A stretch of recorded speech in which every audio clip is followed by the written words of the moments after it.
Gujarat, and then something like a university, right? So here you have a university. So few more characters are here.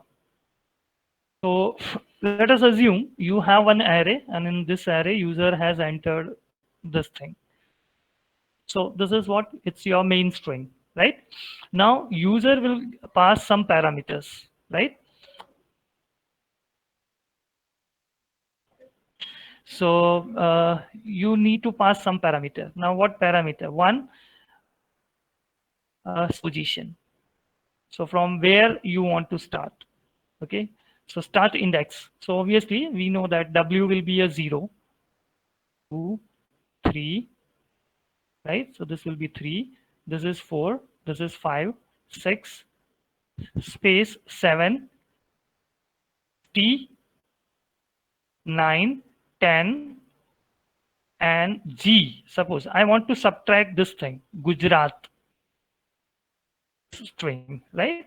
So this is, G is situated on index number 11. So suppose if user passes a start position 11, onwards you need to subtract all the characters, right?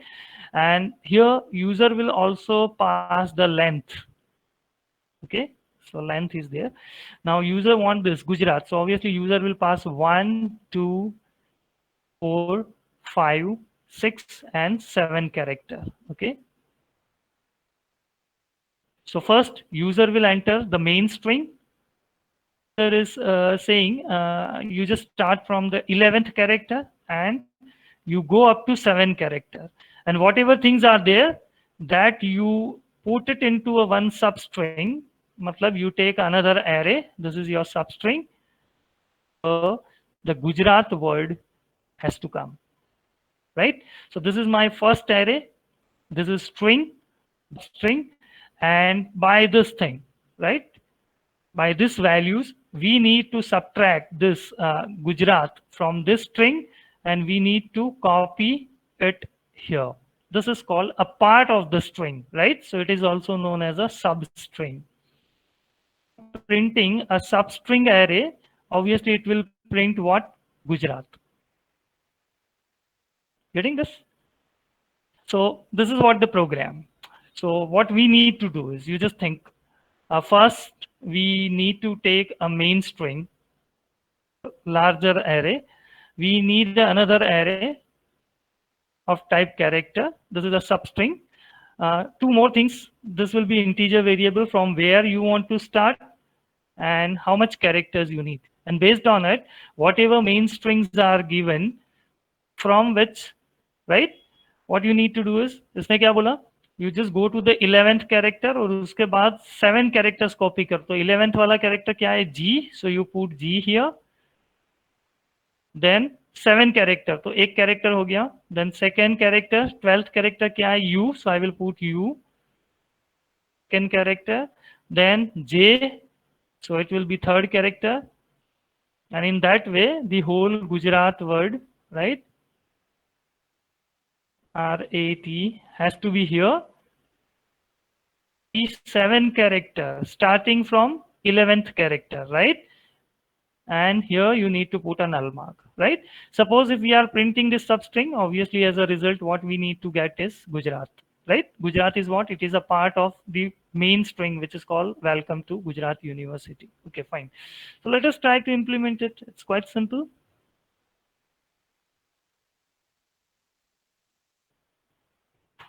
Now see, this strings can be anything, huh? So substring में वो आएगा जो आपकी main string में से derive होगा. Okay, so let us start a code block, and we'll create one C or CPP file which is called substr.c.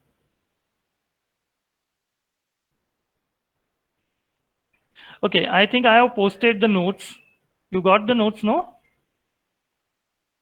All the student, I have placed that notes into your Telegram channel.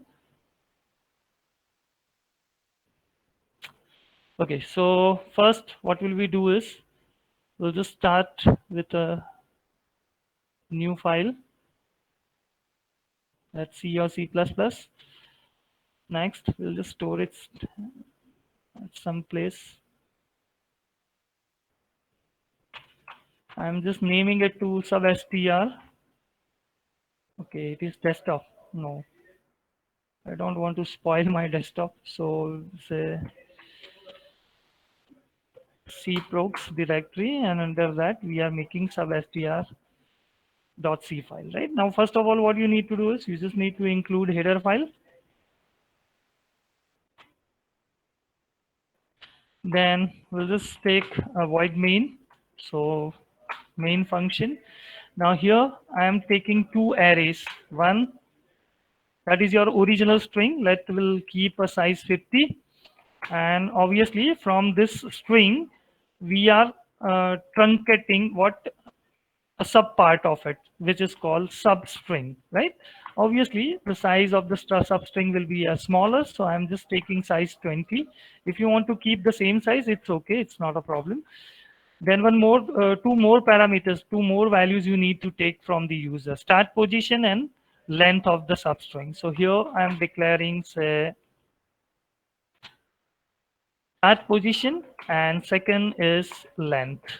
Okay, so you need to take these three things from the user, right? String lena hai, start position leni hai, and length lena hai. Okay, now first of all, we'll just start with a printf. Enter string. This will be your original string. Okay, and here I'm using a getters function because we are also accepting spaces, right? So into the getters I'm writing str, right? So whatever string is entered by the user, call welcome to Gujarat University or Gujarat University Press, whatever it is, so that will comes on stored under str variable. Later on, so we'll take enter start position, right? So user will just enter the start position from which place the character has to be copied from str to sub str, right? So here we'll take a scanf function. We'll take percentage %d because we are taking integer, and person, and then start position. And in the same way, we need to take a length.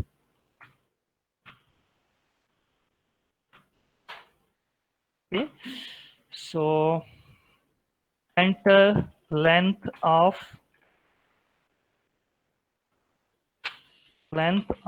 substring. Okay, enter length of substring, and now whatever length is entered by the user, that will just take it into a len variable. Now we need to make a separate function to do all this thing, right? So here I'm making a function. Say here you need to pass the address of your string. So obviously we know that whenever we are writing just the name of the array, means we are passing the starting or base address of the array, right? Okay, now in which array the substring will be fetched? Obviously for that we have taken a separate array which is called substr. So I am also passing the address of substr. Then we are also passing a position and length. So the four arguments we are passing here. Finally, we are just printing a substring is percentage %s, and which will be substr. Okay. Now we are making a function. What is the name of the function? Substr. But okay, we cannot make okay, we'll just change the name of the function to substring. Why? Because substr, it is the name of the array. So here you cannot keep the same name to the function and array, right? So I'm just changing the name. The name of the function will be a substring, right, rather than substr. Okay, the function doesn't return anything, so void substring is the name of the function which we are creating. Here you are passing the addresses of two arrays, and both the arrays are of type character, right? So here you should have to declare, say, character pointer s, this is source, character pointer D, that is a destination. So obviously S pointer is pointing to our str array and D pointer is pointing to sub str array. Okay. Now here you declare say start position and length, right? Okay. Now here I am declaring one integer variable I to run a loop. अब देखो आपको क्या करना है. See, let's suppose if your start position is 11, so 11th character you need to take it string str. Who is pointing to str? S pointer. Okay, so obviously it will be G. G you need to copy into this array. Which pointer is pointing to this array? Obviously it is a D. Right तो S में से copy करना है 11th position से रखना है आपको. Fine, अब ये हो जाएगा. That means what you have copied G. Afterwards obviously आप यू को कॉपी करोगे. So you will come here, then J will come here. How many times you need to do this? Obviously 7 times. Suppose if user has entered the length is 7, right? So 7 time I need to do the same thing. So here I am writing a simple logic that is 4. We'll just start from I is equal to 0. I is less than obviously L, because L is what? It is a length, right? Here, you know, last argument is length, and here we have copied that length into parameter L. So I is less than L, I plus plus. What we need to do is S of what? S of pose, right, plus I. This is equal to D of I. Clear? अब ये समझ आया? Means what? Initially, what is the value of I? It is 0. तो क्या किया? एक second हमने उल्टा लिख दिया. We need to write something like this. D of I, this is equal to S of pose plus pose नहीं है, S plus I. Now what? नहीं, ये भी एस पी ले लेते हैं. Fine.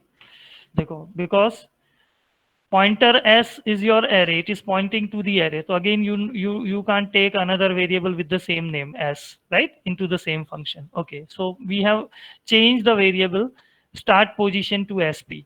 Now see, this is what the thing I have written. Now what it mean, let initially you just think what is the value of I when we are starting our loop. At that time our 4 starts from I is equal to 0. Okay, so I is 0. Now what you have return is D of what? D of I is 0, means D of 0 means here you are putting something. This is equal to S of SP. SP means a start position, that is 11. So this will be 11 plus I. So 11 plus I is what? 0. So 11 plus 0. So this, what is the meaning of SP plus I? It is 11.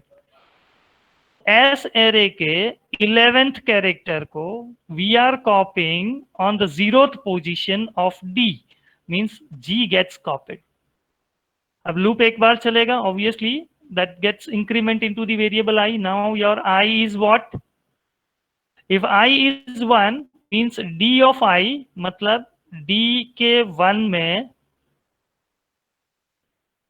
right, D के 1 में here कौन सा character रखना है? S of SP. SP is 11 because I is 1. So 11 plus 1 means S का 12th वाला letter रखना है. Now you just see is what? It is U. U will be copied on the first position of D. Right? Again your I gets incremented, so I will becomes what?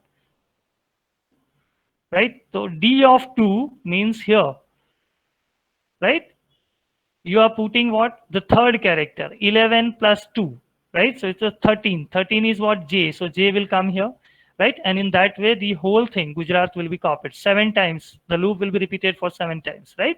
At the end, what you need to do is you need to put a null character here. So obviously, out of this loop, I need to write D of I, where I'm placing a null character. Then you just execute it.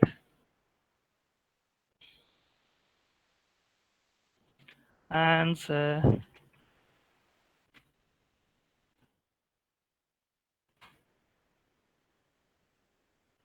okay, start position, I'm entering 11. Substring length, 7 character, right? So from the string, right? From this string called welcome to Gujarat University, uh, it will start copying from the 11th character, means from G, and 7 characters will be copied into the another array called substring. And that substring, if we are printing, we are getting what? This, Gujarat. Okay, so here, this is the program, right? Now, Milan, based on, the string which is given to you, you just enter the things, uh, start position and length आप specify कर दो और based on it वो main string में से it will copy the substring. Fine. So I think ये program आप लोगों को अच्छे से समझ आ गया. Fine. Okay, now we'll just go back to our PDF file. Okay. So see, I think in the last session, right, we have seen what is the meaning of the system. So basically, system takes data from the user, and that data will be processed by the system, and it will produce information. Now, whenever we are entering the data, and whenever we are retrieving the information from the system, there are different type of datas are there, right? So let here there are several examples are given. For example, 34, 28, 76. So we call this data as an integer, right? So we are knowing 34 is nothing but it's a integer number, right? 28 is a integer number. 76, again, it's an integer number. Sometimes in the program, we are entering this type of data, type like value of pi, 3.14, suppose 78.65. So here we are entering same numbers, but in the decimal points, right? So we are calling this type of data as a float, right? Similarly, sometimes we are entering characters like A, B, C, D, right? So this is called character. Sometimes we are entering group of characters. We are calling this thing as a string, right? In a double quotation mark, we are mentioning a string. So just recently we have made a program of the strings, right? String and substring. So AOU or this computer science or Gujarat University. These are the examples of string. So, whenever we are entering the data into the system, or whenever we are retrieving the data from, sorry, information from the system, that data and information comes up with different types, right? So then we have started the discussion on a type. So see, in the C language, we have learned a different types, right? So we know the data types. Which are the data types? Void is a data type. Void means nothing, right? Int is a data type, right? Float is a data type. Double is a data type, right? Character is a data type. So these are the data types which we have already, used in the C language. Okay. Now this data types, whatever we have learned in the C language, if we are talking about void or int or char or float or double, they are known as a built-in data type. Because see, character na मैंने बनाया ना आप लोगों ने बनाया, right? We have not made a character data type. We have not made an integer data type. It will comes automatically into your system whenever you are installing a C language, right? So this type of data types, which is readily available, right? You just need to install the C language and you can work with the integer or float or character or double. It is called a built-in data type. Okay. Now, the another category that we have discussed, that is called derived data type, right? So see, from this basic data types, or from this primitive data types, we have made several things, right? For example, array. How we are declaring the array? Let's suppose if you want to store 10 numbers, we are declaring the array like this: integer x 10. So see, this is not table. This is array. But how we can make the array? To make the array, you need to specify integer. So from this, by using this, primitive data type, we have built a new data structure where more than one values we can put. Array, you know, can you declare the array without using integer, float, character, double? Obviously no, right? We need to use this. So array is what? It is derived integer, float, character, double. It is derived from your built-in data type. So array is what? It is the example of built-in data type. Array is derived from a basic primitive or built-in data type, right? To declare the array, we have to use character or integer or float or double. Similarly, we have used a pointer variable. We know that there are many uses are there of the pointer variable, right? With the help of pointer, you can return multiple value from a function, because by default function can return only one value, right? So it's a magic of the pointer. By using pointer, we can return multiple value. Okay, one more thing. If you have a variable declared locally in a one function, and if you want to change its value through the another function, again what you need is you need a pointer variable. So we know that the pointers are very useful thing, right? In the dynamic memory allocation, obviously, unless and until if you are not knowing pointer, you can't declare any variable at runtime, right? To use a malloc, calloc kind of function, you should know pointer. So pointer is very important, that's we know. But can you declare the pointer variable without int, float, char? No. If you want to declare a pointer variable, again, what you need to do is down like this, right? Float pointer, character pointer. So you need to use this thing. Okay. So pointer is what? Again, you can say it is a derived data type because it is based on the basic data types, right? It is based on a built-in data type. To declare array, to declare pointer, you need to use integer, float, character, double. Okay, let's talk about a structure. Made a structure. Student. Now inside this, you want a roll number. What you will do is you need to declare integer roll number. Name of the student, you need to declare character based array. So again we can say the structure is what? It is obviously based on integer, float, character, double. So it is called a derived data type, right? So those things which we have enhanced from the basic data type like array, like pointer, they are called derived data type. I think what is derived data type is clear. What is built-in data type, that is again clear, right? Okay, now we'll just go ahead. If anyone is asking you what is user defined data type, so which things are there which we have learned in the C language which allows you to create your own data type? Data type of the student. How can you create the data type of employee? Obviously by using structure or union. So the structure or union, these two things are there which is allowing you so that you can create your own data type. I think if you all, we have made a one data type called node. Construct the linked list, right? We have created one data type which is known as a node, right? Which will have a two part. One is a data part, second is a next part. So we have created one data type, node data type we have created with the help of structure, right? So structure and union allows you to create your own data type. So we can say structure and unions are also a user defined data type. So what is built-in data type that you should know? What is derived data type, right? And what is a user defined data type? Now The things keep going on. Another thing is called abstract data type, right? So again, we'll do a detailed discussion on what abstract data type.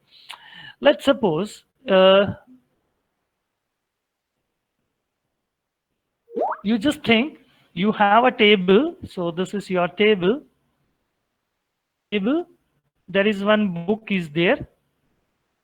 More book on that. One more book on that, right? So here we have placed several books like this. Okay. Now suppose if someone told you to put one more book, where you will place? You just think. Obviously, क्या बीच में रखोगे? यहाँ से नए book को insert कर सकते हैं, यहाँ पे रख सकते हैं? Obviously not, right? Sir, बीच में कैसे जाएगा? Obviously, we can put a new book on the top of this. Okay. So the new book you have inserted here. This is here a new book. Okay. So the thing you have inserted here on the top. Now suppose if I am telling you to remove the book, right? Okay. From where you will remove? Can we remove the book from here? Here? No, sir. Whatever book is there on the top, that we need to take it first.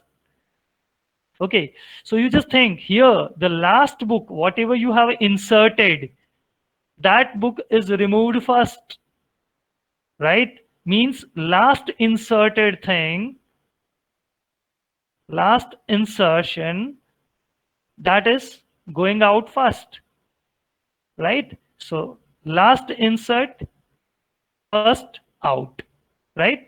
So that is called a LIFO. में आई है वो पहले remove होनी चाहिए, right?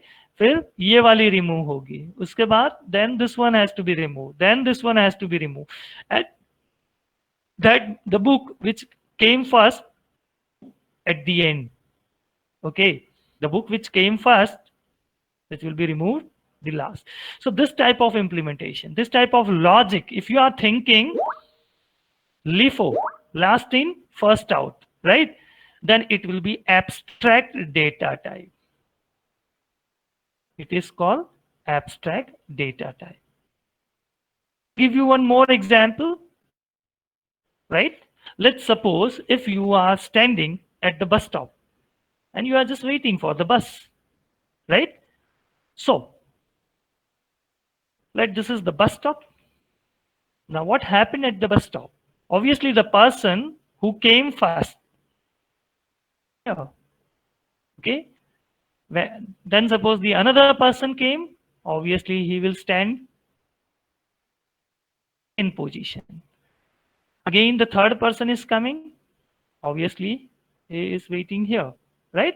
And in that way the length of the queue gets increased whenever the new passenger is coming. Now what happens if the bus is coming?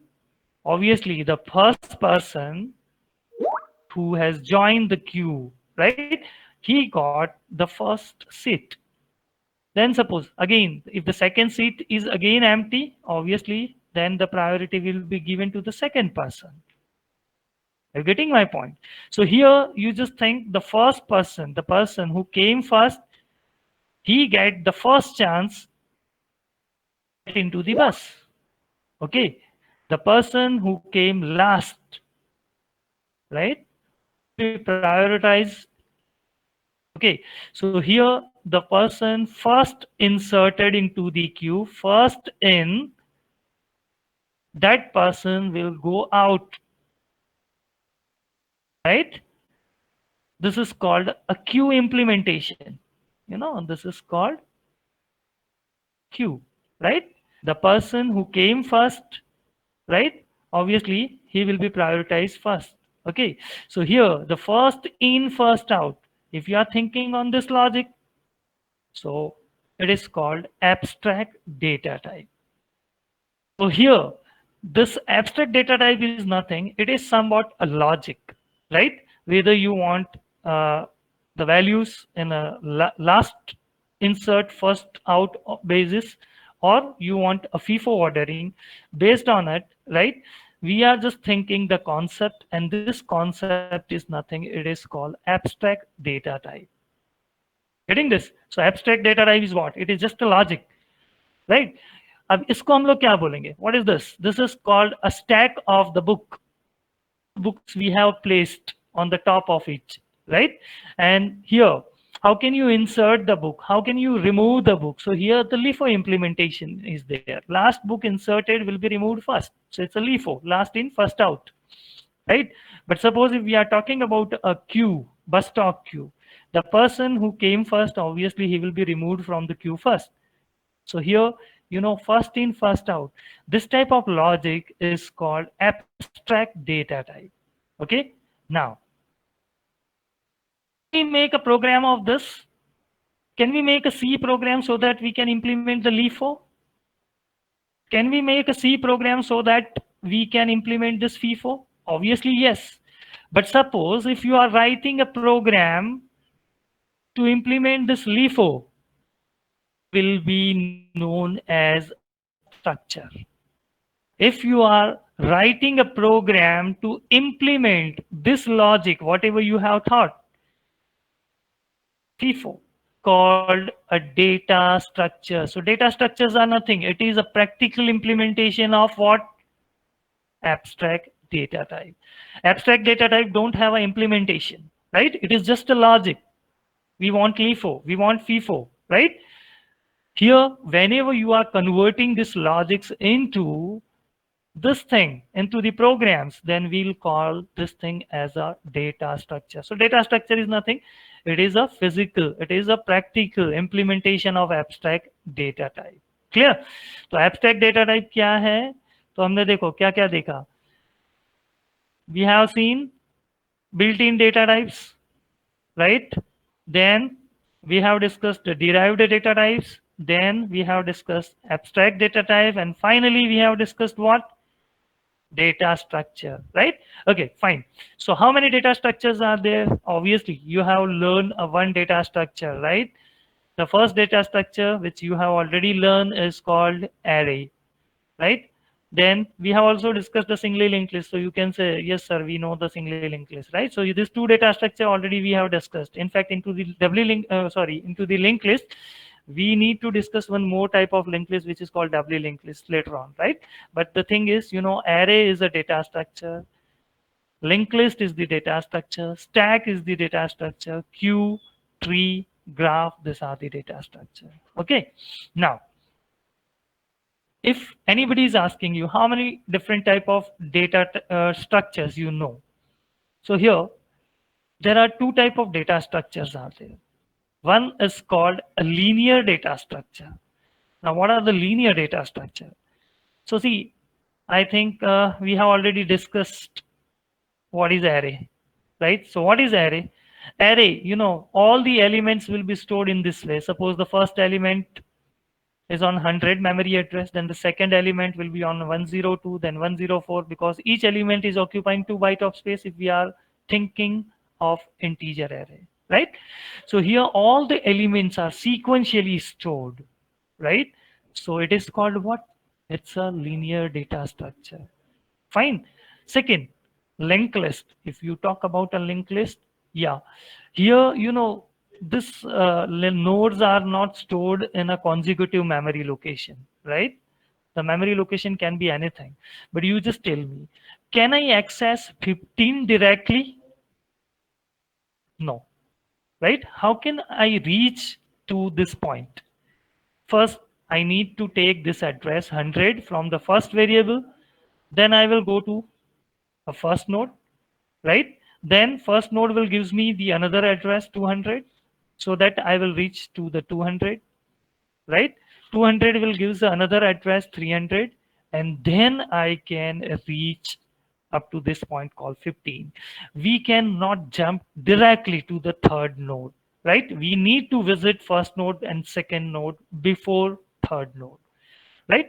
So what we can say is linked list is again, it's a linear data structure, right?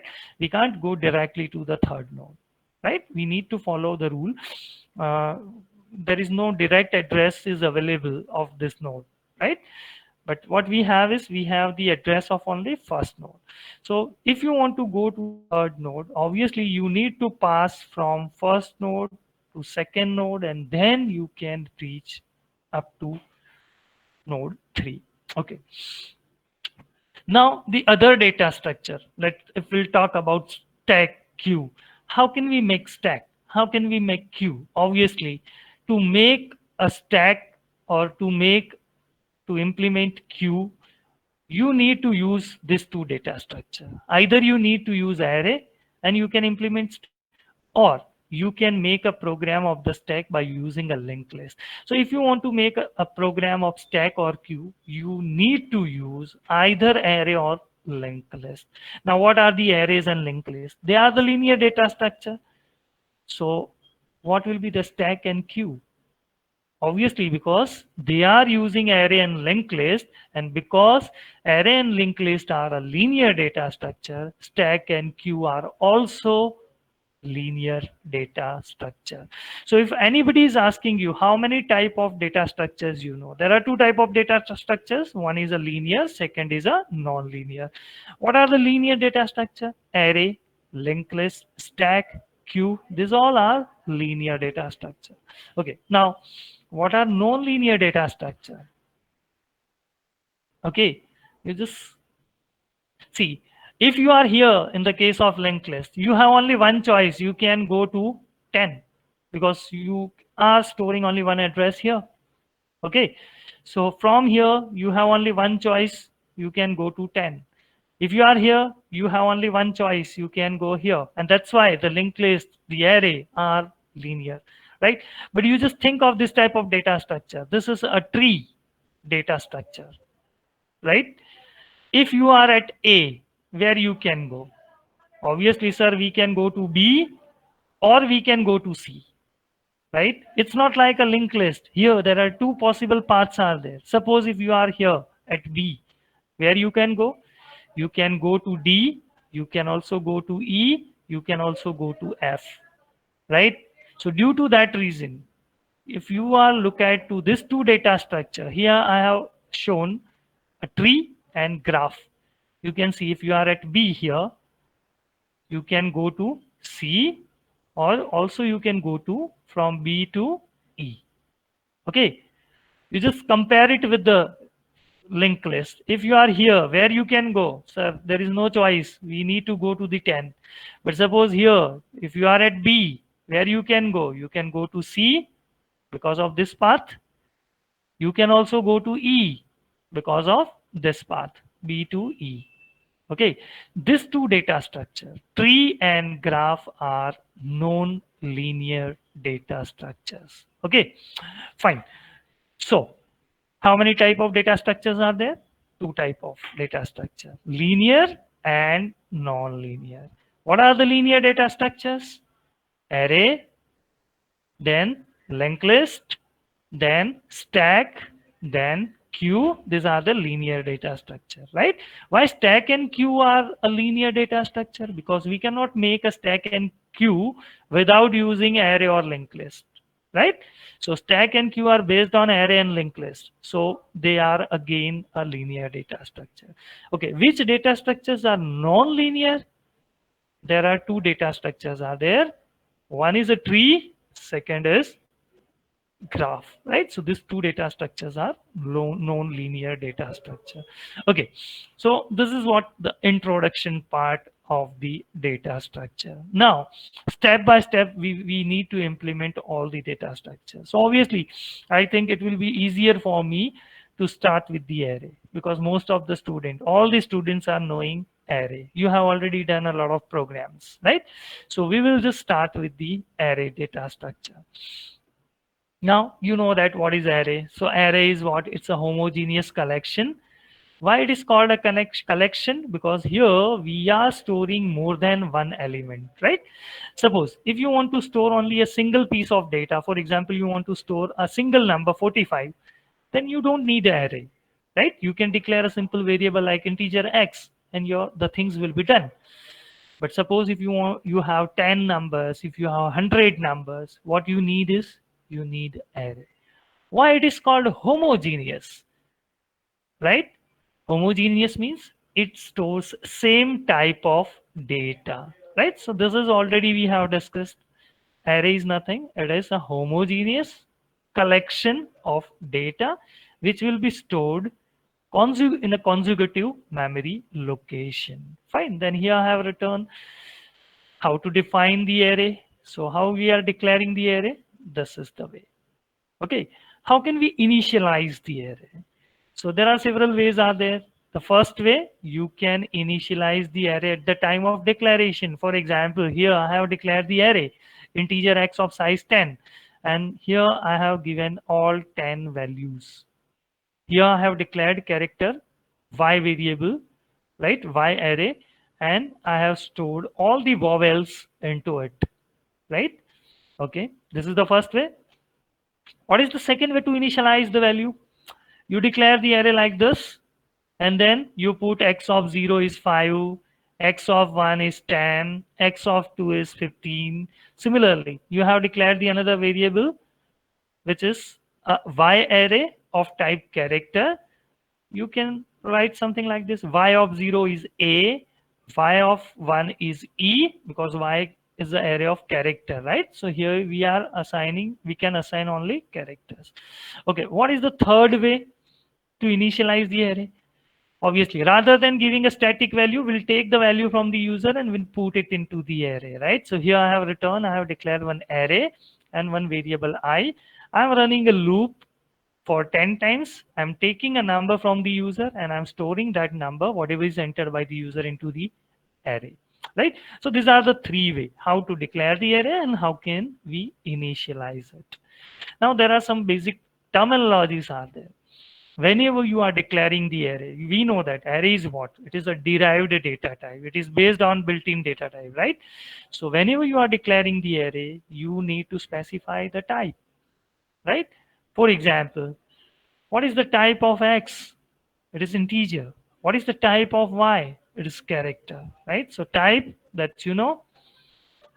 Whenever you are declaring the array, the second thing you need to specify is a size. What is the size of this array? X, 5. What is the size of Y? Again, 5. Okay. So whenever you are declaring the array, type and size you need to specify. Then you know that each array element will be accessed like this. The first element will be on 0. The second element will be on 1. The third element will be on 2. What is this number called? 0, 1, 2, 3, 4, right? It is called a index number, right? So whenever you want to retrieve 5, you need to mention x of 0. This of is called a index number, right? X of 0 means it's the first element of the array, right? And what is 5? 5 is the value. This is a value. And this value is located at which index number? Index number 0. 25 is located at which index number? 25 is located at index number 4, right? So index number is there. Another thing is a range, right? Suppose if we have declared an array of size 10, it will accommodate 10 element. But what will be the range? Array always start from 0 and the last element you can get it on a 9. 9 is called upper bound, 0 is called lower bound. So what will be the range? The range will be 0 to 9 for this array, right? And what will be the size? Size is 10. Okay, so range is, I think, clear. Now we know that every variable, including array, they reserve space into the memory, right? And we know that in the memory, each and every cell has a unique address. So suppose if you have declared the array, obviously array will reserve the space into the random access memory. The starting address from where your array gets started, right? It is also the address of the first element. It is called a base address, right? So what is base address? It is a starting address of the array, right? So these are the basic terminology. All we know already, we have discussed it, right? notes. Okay, that is I have distributed with you, so you just gone through it. Fine. Now the operations on the array. So we can do a different type of operation. First operation, that is a traversing. Second operation, which is a insertion. Third operation, deletion, searching, and sorting. In fact, searching, sorting, and merging, right? Fine. Now, in the DFS, obviously, you should know all this thing, right? And in this note, I have mentioned this thing, but in the, you can Heads say, as up. far as your syllabus is Narrator concerned, we keyboard need changes. more focus on this two things, which is called searching and sorting. Okay, so I think sufficient discussion we have made today, right? What are this different type of operation? What is traversal? What is insertion, deletion? How many algorithms are there for searching an element from the array? A. How can we sort the array? G. How many different G. methods are there to Space. sort the array? Narrator heading level 1. Obviously, we Welcome will to do the narrator. detailed Exiting discussion on this narrator. thing into the next session. But let if you have any kind of query, question, or doubt related to my today's subject, sorry, today's discussion, you can unmute yourself and you can ask. Do you have any question or query?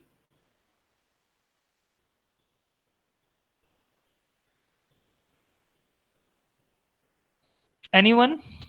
Huh? Okay. Okay, fine. No? Okay, so if you don't